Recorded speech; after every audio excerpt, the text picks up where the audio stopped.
Hello, everyone, and welcome to another episode of the World War II Daily Podcast. Today, we are hitting the mark of 21 episodes, and we keep on the track of the Holocaust and all the conversations regarding this topic. Don't forget to subscribe to our channel. It's free and it helps us a lot. It keeps us producing very good historical content and bringing these amazing guests we have.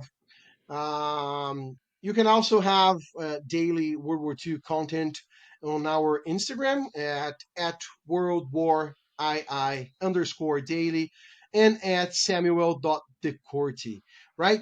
All the links, all the things that will be discussed in this video will be in the description of the episode. So if you listen to something, this link will be right down there. Okay, so this is the last episode of the year. We're going to be back in January. Don't forget, I'll be in France for Christmas and the New Year's. So we're going to have a lot of historical content about many different historical eras in France. But let's go back to the Holocaust. Let's go back to World War II. We have here Bianca Fiori from the Holocaust Memorial of São Paulo, which is a very interesting thing to say, right? A Holocaust memorial in a Latin American city. We're going to talk about that and let's see what we're going to learn today. So, Bianca, welcome. Thank you very much for your time, for doing the work you guys do here. It's very important, not only for history, but also for awareness on these, well, events that unfolded back in World War II. So, can you please introduce yourself and tell us what you do at the Holocaust Memorial and what the memorial is? Yes. First of all, thank you, Pietro, for inviting Memorial to be part of this episode. I'm Bianca Fiori. I'm graduated in history, and I am an educator at the Memorial. I do guided visits there. And the Memorial is a place dedicated to educate about what was the Holocaust for the beginning. So we say about the Nazi Party uh, gets the power and everything of the Germany. And to the end, when the concentration camps were liberated and when the World War II finished, there we teach about tolerance, no hate speech, diversity, and inclusion. On weekdays, we welcome teenagers and adults from schools and universities. One Sunday per month, we do guided visits with family or friends groups too. And we connect Holocaust survivors with students inside Memorial and around the country by video calls. I can say Memorial operates in many different ways and across various platforms as well to ensure that our mission reaches all those who want to learn. It's really good. I got to know them through their Instagram, so the link to their Instagram will be down here. So if you want to support their project, you can also follow them down there. Today we have the translating tool on Instagram, so if it's in Portuguese, if it's in Polish, if it's in Dutch, whatever, you can translate it and you can have any kind of content you want. So, um, for our viewers who may not be familiar with it, why was a Holocaust memorial created here in São Paulo, Brazil? And what historical or social context led to its foundation? And what challenges were involved in bringing it to life? Yeah, to answer this question, we have to go back to the first migration of Jews to Brazil. I don't know if you know, but it happened in 1500 with Pedro Álvares Cabral landing here. Yes. And from that moment until today, Brazil had lots of other immigration flows. And talking specifically about São Paulo, when Jews of Bessarabia, now it's Moldova country, landed at Santos. They got the train and landed at Luz Station. That is located in Bom Retiro neighborhood. And for this reason, they started placing them there. They built the first synagogue of the state in 1912. And then, after many years of religious and shelter service, in 2012, they decided to turn the synagogue into a cultural place. At first, in 2016, they opened the Jewish Immigration Memorial, and the same building in 2017, the Holocaust Memorial.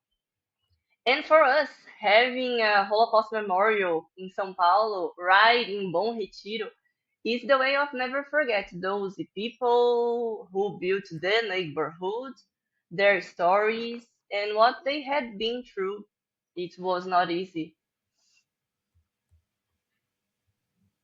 You know what is interesting is that I went to South Korea in July, and I have a connection with South Korea because of my mother. Anyways, and we go a lot to Bom Retiro because of the Koreans there, and I always see like Jewish little shops, like Jewish shops there. And now that I just learned that actually they arrived there at the first time they arrived, it was actually there. It makes Yeah, sense. Thank you. It's you're just welcome. really good to listen to that. Samuel, do you want to do question number three? So the memorial uses objects, survived testimonies, and documents, as well as audiovisual resources to tell the history. Could you explain how the collection is curated and why these interactive and immersive elements are important for global Holocaust education today? Yes, yes. So we have some objects and documents that helps us to explain what happened. Our space is totally immersive. Besides photographs, videos, and real objects, there is also music playing all the time. One of them is Schindler's List soundtrack. And our space is divided into 6 rooms that follow an order. At first, we can see a timeline about the facts, then Nazi propaganda in the next room. In the third room, burning books, when the German government decided to burn all the books that Jewish writers wrote, and Christian art, ghettos, looting art, galleries, and museums. In the fourth room, we have a little bit about deportation to concentration camps and the final solution of the Jewish question with the extermination camps. A replica of a barrack. The fifth room, Holocaust denial. It's a big tool here. We have lots of people denying the Holocaust. A little bit of the participation of Brazilian troops at the Second World War. And finally, in the sixth room, the exhibition room. With videos, we show when Hitler got the power of Germany until the liberation of the camps. And I receive every day 2 groups that can be from schools, universities, and during the visit, I see many different reactions, shining eyes, indignant face, horror face, doubt face. And at the end of each visit, I can see how people got transformed. So when you ask me why all of this is important, I can say that with our job, we put inside each person a seed, and that seed will be taken care of. It will bloom and will be transformed in tolerance, in respect, in love, and this is what we want. Objects, documents are important, yes, but we also have to work with the Holocaust survivors who can tell the story. They was there to tell us what happened, and we have to listen to them. So we must, and we do at Memorial It. We bring who is still alive to speak, to tell their stories, and to take a message of what never can happen again. This is awesome. I met a Polish Holocaust survivor in Santa Cecilia. Um, it's the second episode of the show. I tell his story. Leonid Nosek. His family was murdered in Treblinka, the concentration camp. So episode number two. If you guys are listening, you want to check that out. That's a history of a guy who survived the Holocaust. But I also want to tell that in January I'll be at the Holocaust Memorial here in São Paulo. I'm going to do some content there once I'm back from France. I'm going there to visit them. So yeah, stay tuned for it. Um, yeah, so let's dive into a little bit of history here. So after World War II, Brazil became a destination for several Holocaust survivors and Jewish refugees. From your perspective, what do we know about this movement? Who came? Why they choose Brazil? And how the country received them at the time? Because the government here was extremely polemic, right? So tell Yeah, yeah, us. yeah. Uh, as you said, during the Getúlio Vargas government, we had some prohibited people to come in. So only Jews who managed to get help from consuls to receive documents stating that were not Jews or with false names could enter Brazil in that time. And after the Second World War, we welcomed Holocaust survivors with their families or Holocaust survivors alone and those looking for a fresh start. Why they choose Brazil? It's the important question and has many different answers depending on the situation they were facing. Um, for example, Sir Gabriel Waldman was born in Hungary and immigrated to Brazil while still a child because the only country that was accepting families without breadwinner was Brazil. And another example, Sir George Weiser was born also in Hungary and immigrated to Brazil because your brother-in-law gave him a tip. He said, if you want a good country with beautiful place, warm weather, and beautiful people, happiness, go to Brazil. And then Sir George at that time was already an adult, so he decided to immigrate. Now, about how they were received here. All those I know say similar answers. Brazil gave us a big hug. When I put my feet here, I felt me well. There is no country like Brazil. People here are welcoming. I couldn't choose a better place to live.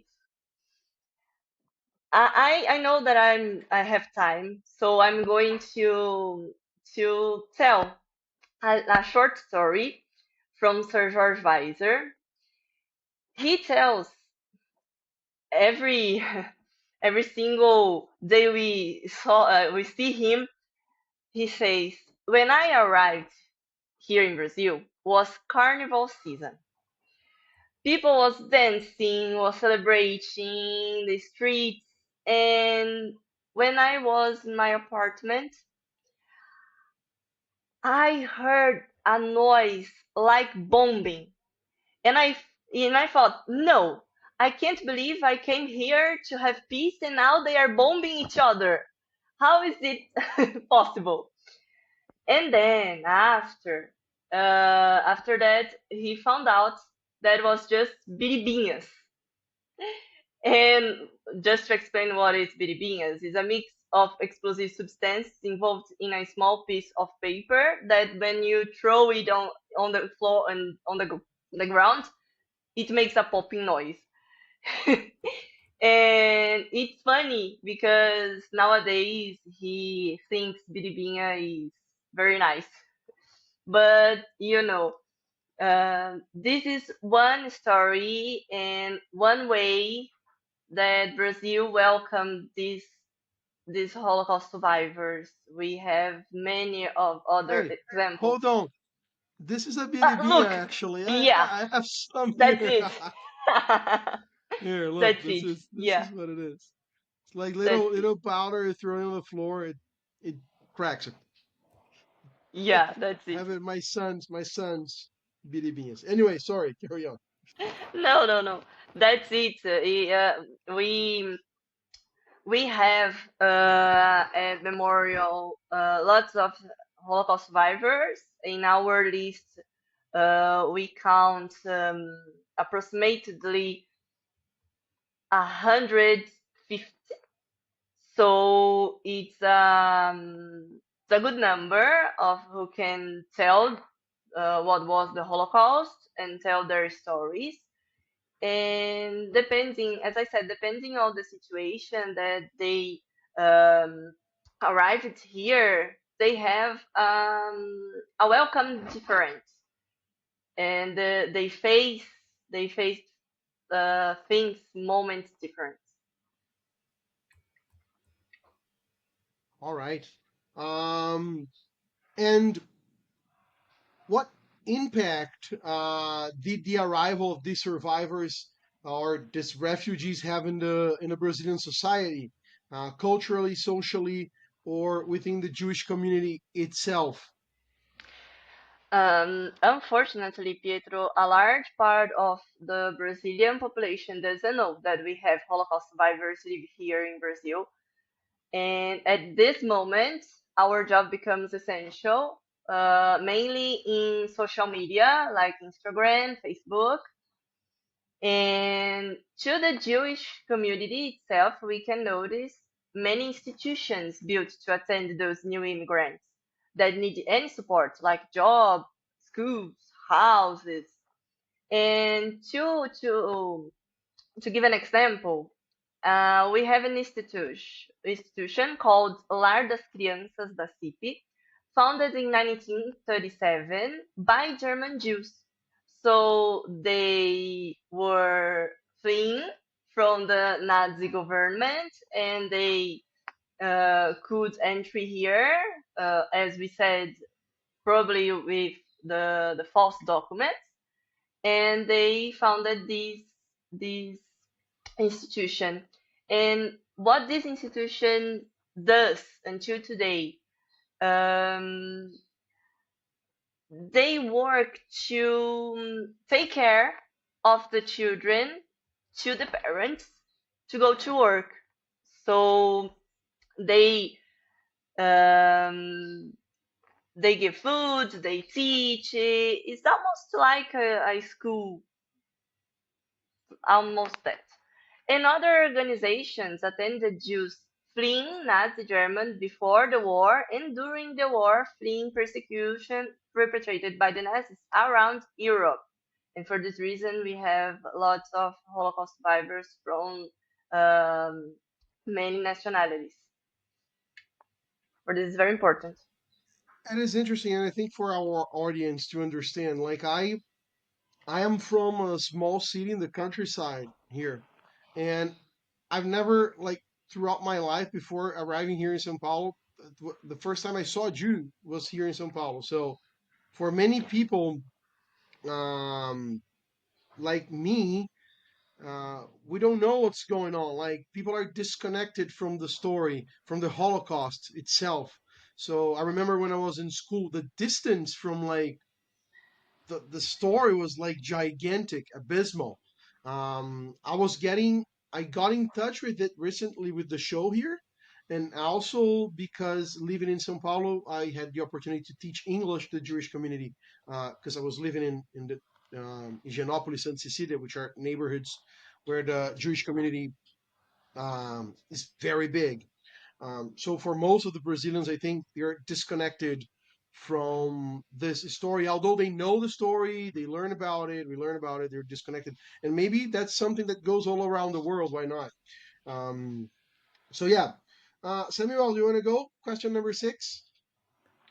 So, in your view, what's the significance of having a Holocaust memorial in a Latin American country? What does a place like Brazil matter in the global landscape of remembrance and education about the Holocaust?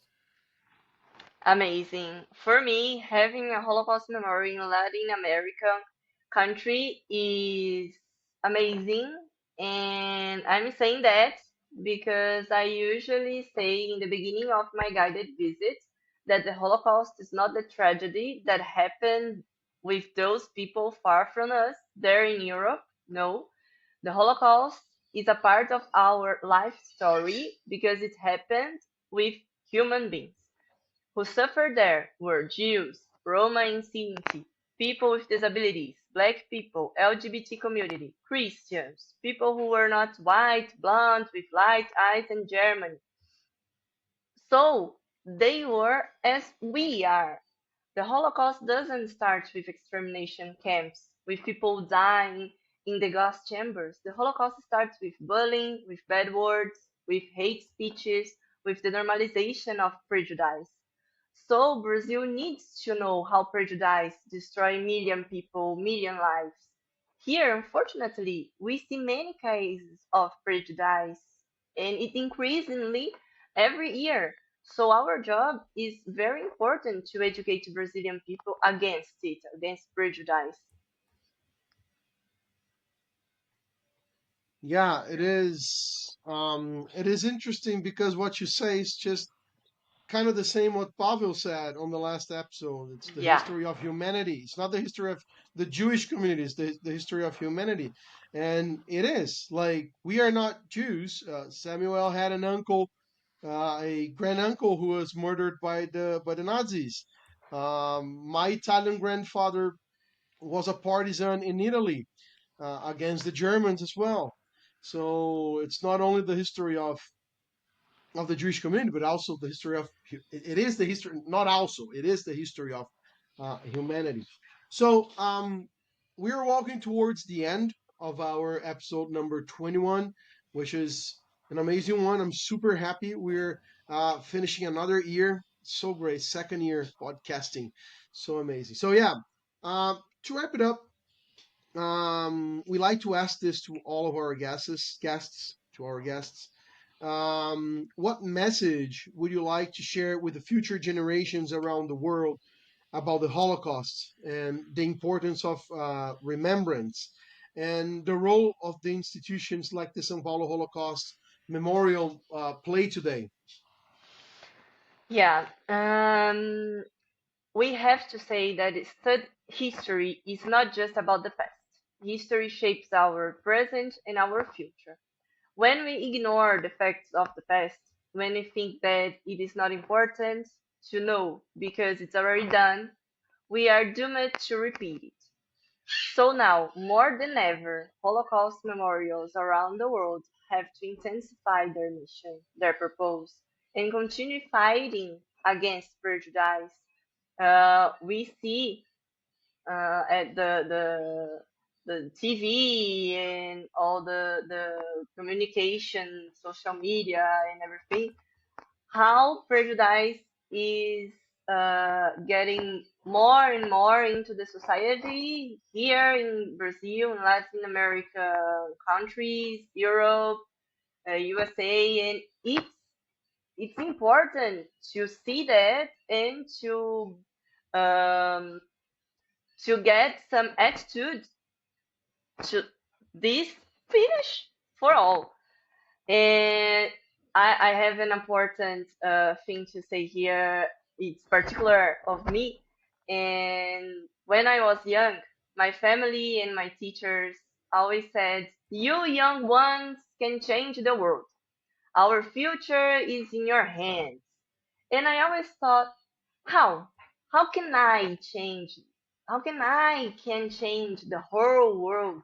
I'm just one in billions. This is not possible. Then I grew up and now I understand what it means. Of course I can't change billions, but I can change my own world.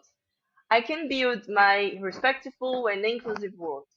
So when I meet with other people, they will feel respected and they will be included as they are. I always share this thought with the groups that I receive, emphasizing that they can make a better world. But first, they have to start with their own worlds. treating people in a dignified, respectful, and fair manner, showing them that they have to be who they are without fear. And to finish, I need to say that I'm not a Jewish girl, and sometimes visitors come and ask me, if you are not Jew, why are you here talking about it? And more than that, how can you do this visit every day? And then I say, for me, Holocaust is part of my life story. If I was born there at that time, certainly I would be persecuted and killed for who I am.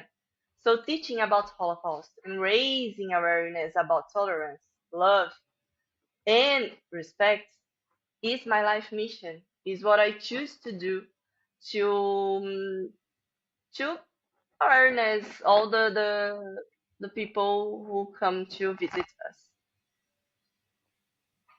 That's beautiful. Thank you very much. You're I welcome. I'm gonna I'm gonna throw the polemic. I'm a Christian, and I went to the church this morning, and I'm also doing all this anti Nazi propaganda here on Instagram and on the podcast and everything because I don't care what people say. It's just about um, it was a genocide. How can someone like try to cover that up or try to support that or say that uh, if we had accomplished that, the world would be a much better place. It's like no, I don't think you understand what we're talking about here, right? It's Yeah, extermination of millions of families, like your family, and like my family, and like the family of my neighbors and my friends, and that's what we're talking about here. And that's yeah, it. it's just to make it clear as well that I'm not Jewish. That just because I believe in humanity and I believe That's that it. the story of the Holocaust again is the story of humanity, and it's a black stain there that we need to address constantly in order to keep the memory alive, and we should not repeat it. Um, all right, so Samuel, do you want to say any final words? Thank you for reaching this part of the episode. Thank you for listening, and thank you, Bianca, for being with us today. Over to you, Peter. Thank you. Okay, so Bianca, first of all, thank you very much for attending to our show, for being able to be with us, for facing the challenge of the language. We all know it's not an easy task, not even for us here. We're not native speakers as well. So thank you very much for doing it, for all of your work at the memorial, which I'm very excited to visit and to get to know you all there. Thank you very much for the work you do for the people listening to it. Thank you very much. If you could understand how hard it is to talk about the Holocaust here in our country, you would understand what we're talking about here. The entire media against us. But anyways, thank you very much for coming all the way to the end of this episode. I wish you all a Merry Christmas, a fantastic New Year's Eve. We'll see you next year in 2026 for a third year of the World War II Daily Podcast with us, me, Pietro, and Samuel, my good friend. And bye bye. See you in 2026.